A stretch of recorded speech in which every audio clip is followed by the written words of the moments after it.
नमस्कार जी, बहुत बहुत स्वागत है आप लोगों का। मैं संजीव शर्मा हूँ। आप पंजाब केसरी टीवी देख रहे हैं। लगातार हम लोग आपको विधानसभा सेशन की कवरेज से रूबरू करवा रहे हैं और आज की जो बड़ी खबर है वो यही है कि अब जल्दी ही मंत्रिमंडल का विस्तार हो जाएगा। ये परसों संभावित है या फिर 8 तारीख को। आज अचानक मुख्यमंत्री सुखविंदर सिंह सुक्खू बाद दोपहर गवर्नर के एड्रेस के बाद एकदम से दिल्ली चले गए हैं। माना जा रहा है कि वो मंत्रिमंडल की सूची फाइनल करवाने गए हैं। अब बड़ा प्रश्न ये है कि सूची क्यों फाइनल करवानी है लास्ट मोमेंट पे जब पहले से फाइनल है। तो उसका जवाब ये है कि पहले चंबा को कैबिनेट बर्थ था, लेकिन लास्ट मोमेंट पर सुखविंदर सिंह सुक्खू की जो सियासी रणनीति थी उसके तहत चंबा को अध्यक्ष पद दिया गया। कुलदीप पठानिया अध्यक्ष बने।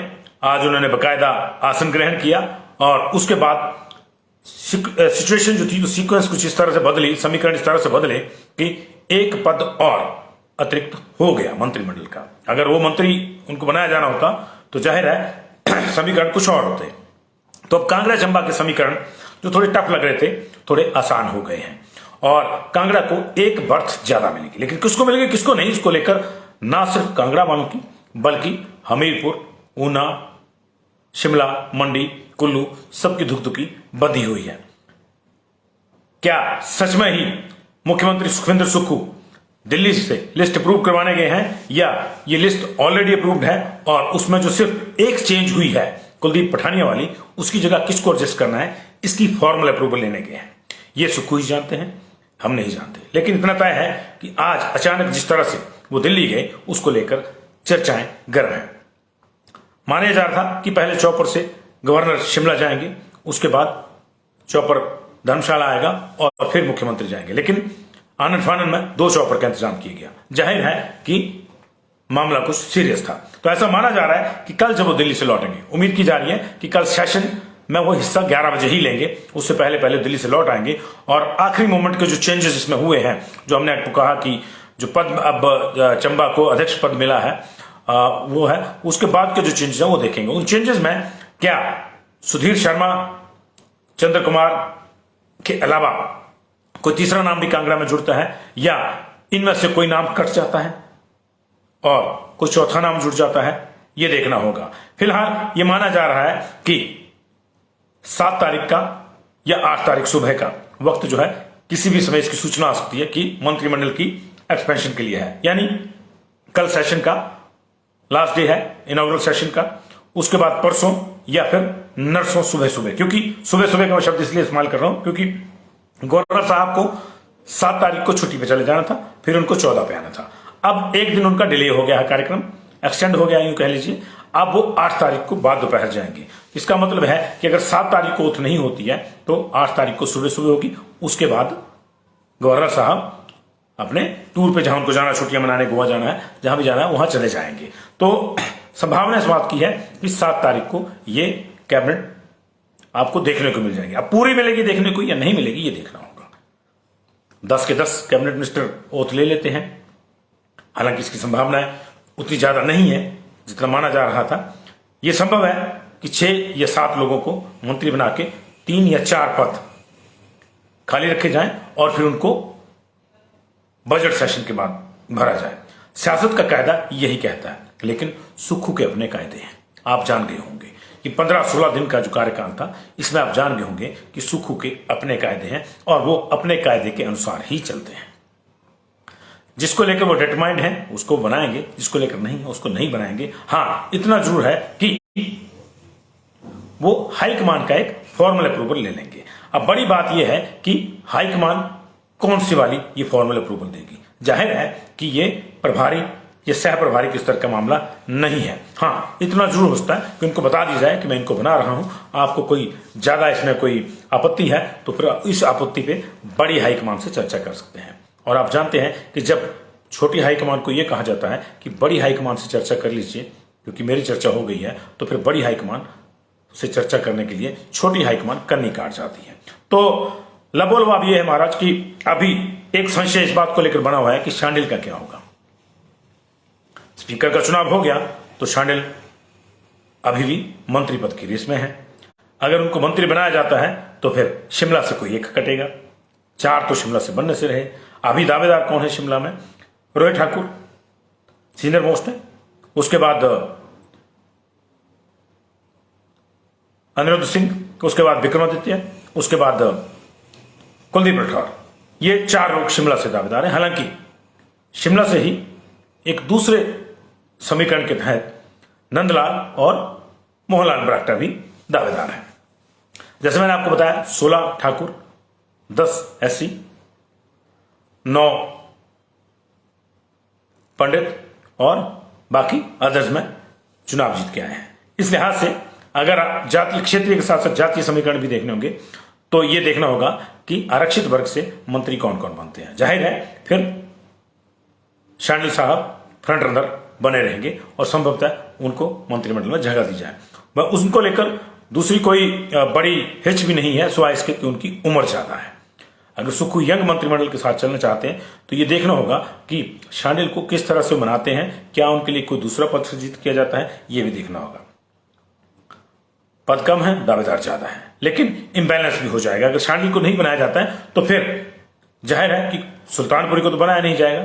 हालांकि वो भी आरक्षित सीट से चुन के आए हैं, लेकिन पहली बार आए हैं। ऐसे में विनय सीनियर है, विनय कुमार, उनका क्या होता है, डिप्टी स्पीकर या फिर मंत्री, ये देखना होगा।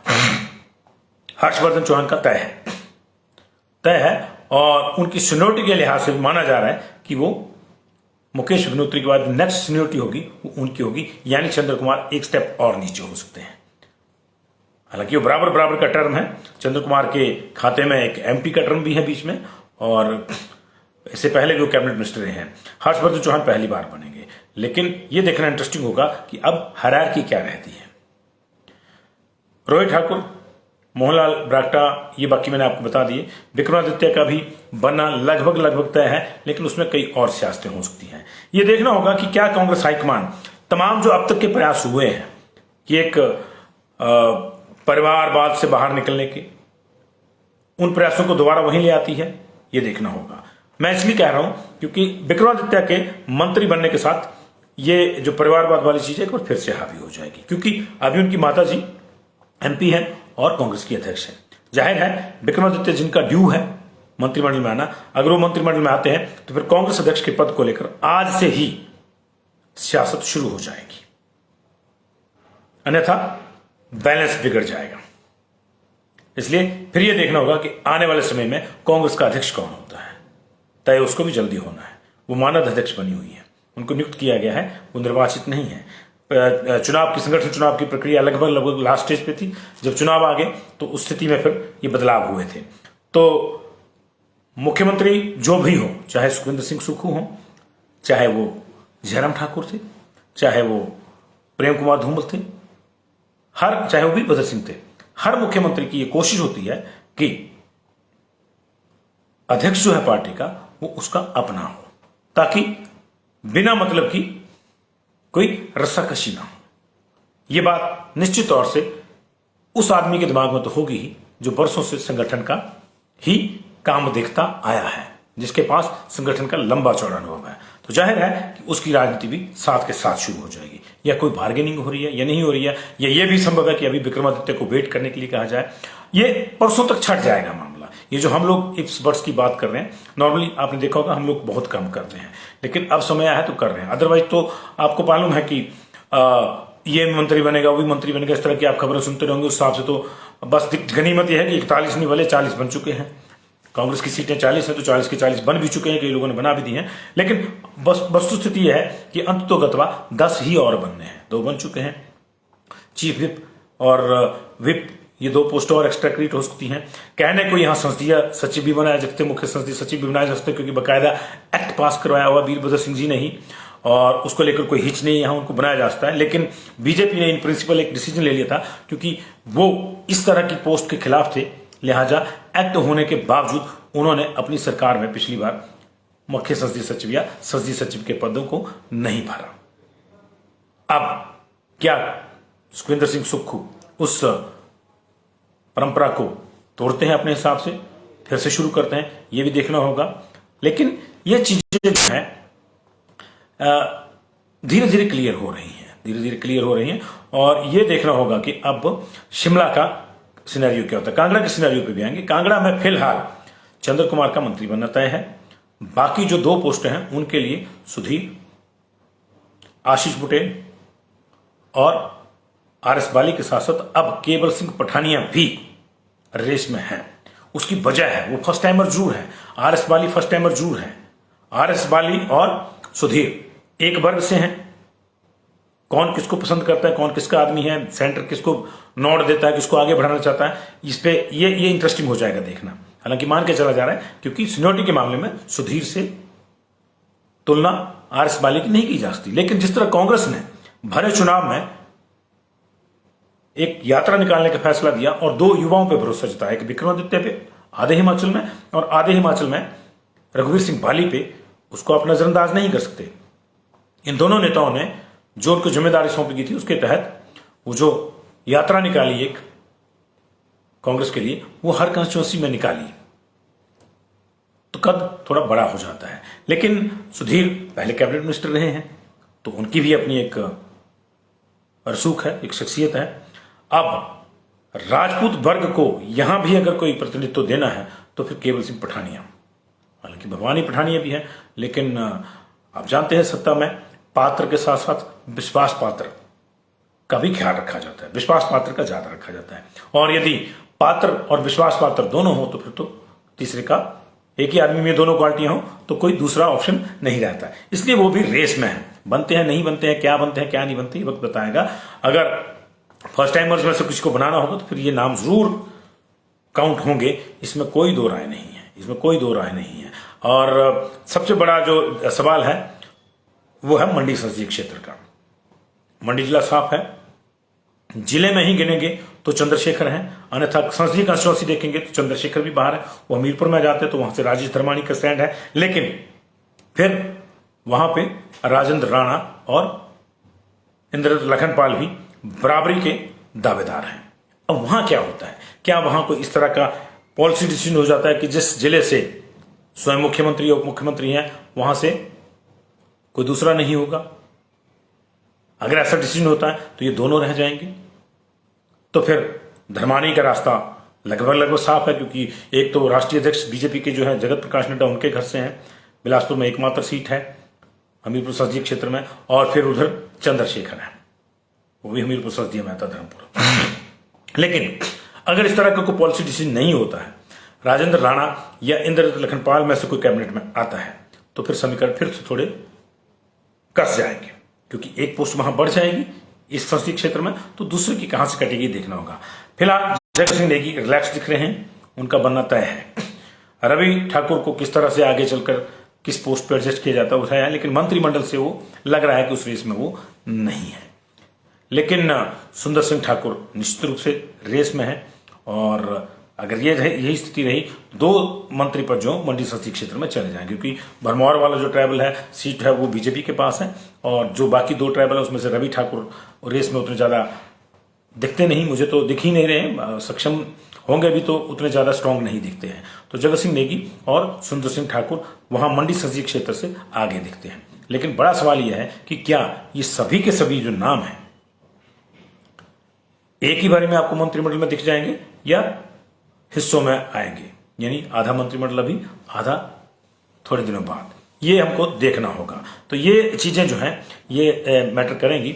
अब ज्यादा आपको इंतजार इसके लिए नहीं करना पड़ेगा, ज्यादा आपको कयास भी नहीं लगाने पड़ेंगे, ना ही ज्यादा आपको इस तरह के होक्स सुनने को मिलेंगी कि उसका बनना तय है, उसका बनना तय है, उसका बनना तय है।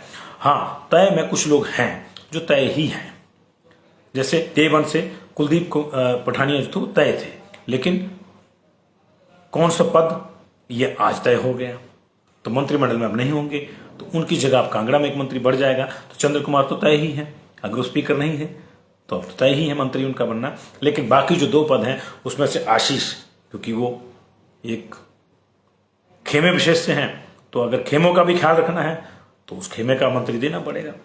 तो अगर आशीष पटेल बनते हैं तो फिर सुधीर, केवल और आरएस बाली ये एक पोस्ट के लिए लड़ेंगे। कौन जीतेगा कौन नहीं ये वक्त बताएगा। जो हैवी वेट होगा वो अपने हिसाब से काम करेगा, बाकी पात्र विश्वास पात्र का मामला हो जाएगा तो कुछ और हो जाएगा।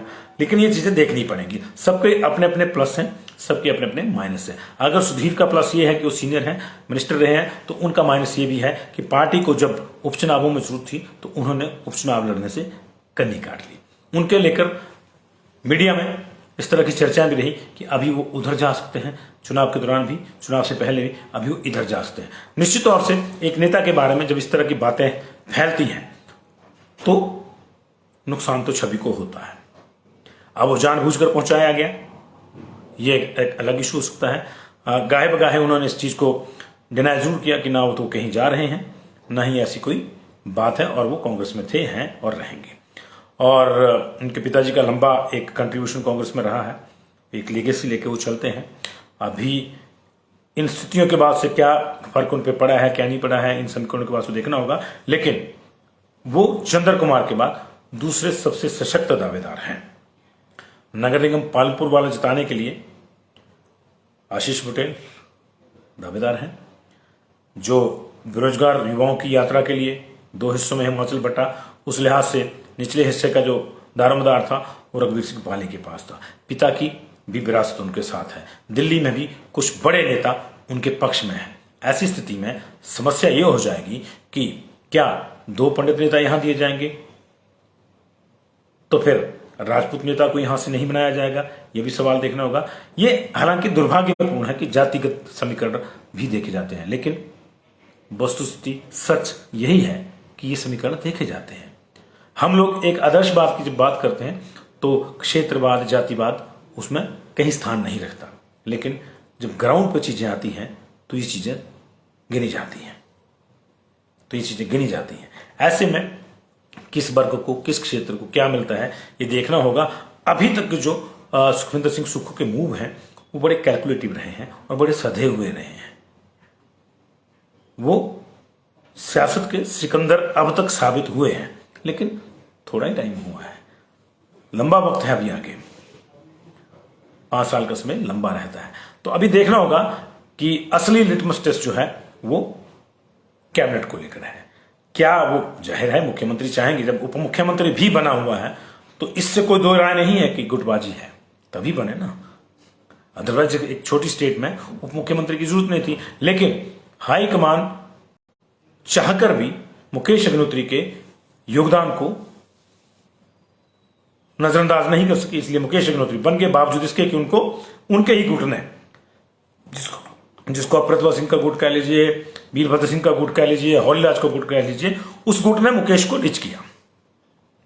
मुकेश ही कहें ना कहें, लेकिन आप हमसे बेहतर जानते हैं कि उस गुट ने उनको डिच किया। अगर उनको डिच नहीं किया होता तो सीएम की रेस और इंटरेस्टिंग हो जाती। सीएम की रेस में जब सुक्खू तय हो गए तो उसके बावजूद डिप्टी सीएम की रेस आई, उसमें भी बात सामने आई और उसी गुट में दरार पैदा हुई और गुट कह रहा पहले 2 बनाओ, जब बात एक में ही आई कि एक ही बनेगा, तब भी उस गुट ने मुकेश का साथ छोड़ दिया। ऐसे में अगर मुकेश का साथ किसी चीज ने दिया तो जो उनका कर्म था, जो 5 साल उन्होंने बीजेपी की सरकार को निशाने पर लेकर रखा बतौर नेता प्रतिपक्ष, उसका फल उनको मिला, उसका प्रतिफल उनको मिला। इसलिए वो भी चाहेंगे कि मंत्रिमंडल में उनके भी कुछ लोग हों। अब मान लीजिए कि एक 100 में कोटा उनको 1 या 2 लोगों का मिला, तो फिर जाहिर है कि उसका फर्क दूसरे गुट पे पड़ेगा। सुखविंदर सुक्खू चाहेंगे कि उनके मैक्सिमम लोग हों, मुकेश चाहेंगे कि कुछ उनके भी हों। तो ऐसे में सुक्खू और मुकेश के बाद का जो तीसरा गुट है या चौथा गुट है या कुछ जो निर्गुट हैं, उनका क्या होगा, उनको किस तरह से अपने गुट में कौन ला पाता है, यह देखना इंटरेस्टिंग होगा। मेरा यह मानना है, जहां तक मैं सुखविंदर सिंह सुक्खू की सियासत को जानता हूं, मेरा यह मानना है कि यह दिल्ली का दौरा महज एक फॉर्मेलिटी है। सुक्खू ने तमाम जो समीकरण हैं वो ध्यान में रखकर एक लिस्ट बनाई हुई है। अगर उस पर ओके भी लिखा जाना है तो सिर्फ ओके ही लिखा जाना है, कल उस पर कुछ ज्यादा चर्चा नहीं होगी। लेकिन मुझे लगता है कि वो भी ओके है, सिर्फ एक औपचारिक रूप से वो बताने के लिए दिल्ली गए हैं। ये औपचारिकता शायद अब तक पूरी हो गई हो या कल सुबह तक पूरी हो जाए, और कल दोपहर तक जब वो यहां आएंगे तो सारी चीजें खुल जाएंगी। किसी को भी ये सूचना नहीं कि कौन बनना है कौन नहीं। इतने बारीकी से वो काम कर रहे हैं। और यही नहीं, आम छोटे छोटे फैसले जो सरकार के हैं, वो जब तक सरकार उनको ले ना ले तब तक वो बाहर आ जाए, इसके लिए उन्होंने सख्ती बरती, और उस सख्ती का ही ये असर है कि किसी को पता नहीं था कि चीफ सेक्रेटरी कौन बन रहा है, ये कौन कौन हो सकते हैं इनमें से होगा, ये तो चर्चा रहती है। जाहिर है कि ये सीनियर ऑफिसर ही रहेंगे। अभी आज ही का एक डेवलपमेंट देखिए, प्रिंसिपल सेक्रेटरी भरत खेड़े को लगाया गया चीफ मिनिस्टर का। 2-3 नाम डू अराउंड कर रहे थे, चर्चाएं भी थी कि फलां बनेगा फलां बनेगा, लेकिन जब इन चर्चाओं से लोगों का ध्यान विधानसभा पे चला गया तो सुक्खू ने चुपके से नियुक्ति कर दी, नोटिफिकेशन आ गई कि भरत खेड़ा मुख्यमंत्री के प्रिंसिपल सेक्रेटरी होंगे। तो ये बिल्कुल सफाई से चल रहे हैं और जैसे ही उनको लूज बॉल मिलती है वो अपने हिस्से में रन बटोरते हैं। तो ये सियासत के सिकंदर फिलहाल साबित हो रहे हैं। सिकंदर तो वैसे भी है, मुख्यमंत्री बन गए तो सियासत के सिकंदर ही हैं। अभी कल हम लोग ये भी एक्सपेक्ट कर रहे हैं कि बीजेपी का पहला आधिकारिक वार जो है वो होगा। अब किस पे होगा? शायद ये स्पीकर पे ही होगा, क्योंकि आज सदन में कुछ ऐसा हो गया जिसके चलते बीजेपी के मन में कहीं नाराजगी है। आज अध्यक्ष महोदय ने, नवनिर्वाचित स्थित अध्यक्ष महोदय ने विधायकों के लिए एक डिनर भी रखा है। बीजेपी के तमाम विधायक उस डिनर को स्किप कर रहे हैं। एक आधा कोई गया होगा तो मुझे नहीं मालूम, लेकिन कोई ज्ञान नहीं है, क्योंकि अधिकांश लोग वहीं रुके हैं जहां हम रुके हैं। तो मैंने उनको यहां डिनर करते हुए देखा है, तो नहीं गए हैं। नेता प्रतिपक्ष भी नहीं गए हैं और बाकी जो उनके सीनियर कलीग्स हैं वो भी नहीं, तो बाकी लोग भी नहीं गए होंगे। तो ये इसका मतलब थोड़ा सा खिंचाव है। खिंचाव इस बात के लिए है कि विपिन परमार जो इससे पहले अध्यक्ष थे पिछली सरकार में, वो कुछ कहना चाहते थे। उनको अध्यक्ष के आसन से कहा गया कि ये मामला थोड़ा सा जो स्टेटमेंट हो रही है हाउस में ये हो जाए, उसके बाद उनको समय देते हैं। लेकिन जैसे ही मामला निपटा तो उन्होंने उसको हाउस को अडजॉर्न कर दिया टिल टुमारो। और ऐसी स्थिति में विपिन परमार थोड़ा आहत महसूस हुए, विपक्षी दल थोड़ा आहत महसूस कर गया। अब इस आहत की वजह से कल क्या आफत आती है सदन में, ये समय बताएगा। बहुत बहुत शुक्रिया आप लोगों का जुड़ाव के लिए। तो तैयार हो जाइए, मंत्री आपके मिलने वाले हैं और कोई ज्यादा समय अब नहीं बचा है। 6 तारीख कल है, संभवतः 7 को मिल जाएंगे। अगर 7 को नहीं मिल जाए तो 8 को मिल जाएंगे। लेकिन कौन कौन होना चाहिए? देखिए बहुत से लोग लिख रहे हैं। एक ने लिखा भी RS बाली होंगे और बाकी लोगों के भी जो नाम जो है वो लिख रहे हैं। मैं पढ़ नहीं पा रहा हूँ क्योंकि इतनी तेजी से यहाँ चल रहे हैं। अशोक बकारिया लिख रहे हैं कि मंत्रिमंडल के मामले में भी जिला चंबा पिछली बार भी पिछड़ा था जी। चंबा से पिछली बार भी कोई मंत्री नहीं था, वहां सिर्फ उपाध्यक्ष थे विधानसभा के, इस बार अध्यक्ष मिले हैं। लेकिन चंबा जिले ने एक रिकॉर्ड तो देखो गाहे बगाहे बना दिया। पंडित जयवंत जी थे पहले चंबा से, उसके बाद तुलसीराम जी थे, उसके बाद देशराज भी थे और अभी चौथे अध्यक्ष हो गए। और हंसराज को मिला लीजिए तो उपाध्यक्ष के पद पे रहे हैं। तो इस आसन पे 5 लोग अब तक चंबा के बैठ चुके हैं। डिप्टी स्पीकर के हैसियत से इस आसन पे हंसराज बैठे थे पिछली बारी और बीजेपी की ओर से तुलसीराम जी अध्यक्ष रहे हैं। इससे पहले जयवंत वर्मा जी रहे हैं, देशराज महाजन कांग्रेस की ओर से, और अब कुलदीप पठानिया होंगे। तो ये देखना होगा। मंडल जिले से एक विधायक जीते हैं, क्या उनके चांसेस हैं? मैंने वही कहा कि अनामिका शर्मा वो पहली बार जीते हैं और क्योंकि उनकी क्वालिफिकेशन सिर्फ ये है कि बाकी कोई नहीं जीता मंडी से और वो जीते हैं। तो ये क्वालिफिकेशन तभी काम आएगी जब कोई पद बचा होगा। अगर हमीरपुर में या ऊना में एक एक्स्ट्रा पद देना पड़ गया, खासतौर से हमीरपुर में देना पड़ गया, तो वहीं से कटेगा।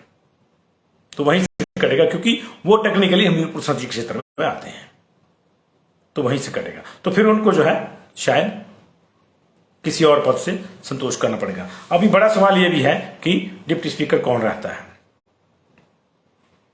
हालांकि वो अब बाद में ही बनेगा, मंत्रिमंडल पहले बन जाएगा, वो बाद में ही बनेगा। तो ऐसी स्थिति में आपको क्या लगता है कि शिमला संसदीय क्षेत्र से कौन कौन मिनिस्टर होने चाहिए, और आपको क्या लगता है कि मंडी संसदीय क्षेत्र से कौन कौन मिनिस्टर होने चाहिए? जगत सिंह नेगी बन रहे हैं, मंडी संसदीय क्षेत्र में आते हैं, वो ट्राइबल भी जोड़ लीजिए सारा उसमें।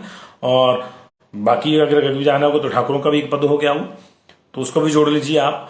और उसके अलावा जो है विभाग तो बाद की बात है जी। ये आप लिख रहे हैं ना, विक्रमादित्य कोई विभाग, फलां आदमी कोई विभाग, नंदलाल जी कोई विभाग, ये तो बाद की बात है। अभी तो फिलहाल देखिए मंत्री कौन बनता है। विभाग तो विभागों की जंग उसके बाद शुरू होती है। मंत्रिमंडल के गठन के बाद तो सबसे पहले कमरों की जंग शुरू होती है। मैंने इस कमरे में बैठना है, उसमें बैठना है, वो कमरा जिंक्स्ड है, वो भूतहा कमरा है, उस कमरे में जो मंत्री बैठता है हार जाता है। इस तरह की कई चीजें चलती हैं सत्ता के कल्याण में। तो विभाग तो बाद की बात है, पहले तो कमरे के लिए लड़ेंगे। अभी मंत्री पद की कुर्सी के लिए लड़ रहे हैं, फिर कमरे के लिए लड़ेंगे, फिर विधानसभा जो विभाग है उनके लिए लड़ेंगे। हालांकि विभाग शाम तक हो जाते हैं मंत्रिमंडल के गठन के साथ ही, लेकिन जब गवर्नर हाउस से बाहर निकलते तो उनका किसी कमरे में बैठना होता है। तो फिर कमरा जो है जिस मर्जी को जो मर्जी लॉट हुआ अपने हिसाब से, जो पुराने घाघ हैं जिनको जो कमरा सूट करता है उसमें जाके बैठ जाते हैं। और अब वो स्थितियां भी नहीं रही कि आपको वेल इन एडवांस बता दिया जाए कि आप मंत्रिमंडल में होंगे तो आईडीए से सूट कुछ लोगों ने सिलवाए होंगे, कुछ लोगों का तय ही है तो उनके परिवार या क्षेत्र के लोग आएंगे, लेकिन बाकियों का देर रात ही तय होगा तो उनके कितने पहुंच पाते हो उसमें कितने नहीं देखना होगा। लेकिन बड़ी गिनीमत यही होगी कि जिसको भी मंत्रिमंडल में जो जगह मिलती है वो कहेगा कि चलो यार समर्थक आ पाए नहीं पाए, सूट नया सिलवा पाए नहीं सिलवा पाए, कम से कम कैबिनेट बर्थ तो मिली। तो आप बताइए किस संसदीय क्षेत्र से किसको मंत्री होना चाहिए, क्योंकि आपसे बेहतर राजनीति को कोई नहीं जानता, मैं भी नहीं, मुझे भी आप ही सिखाते हैं राजनीति। थैंक यू जी, थैंक यू वेरी मच।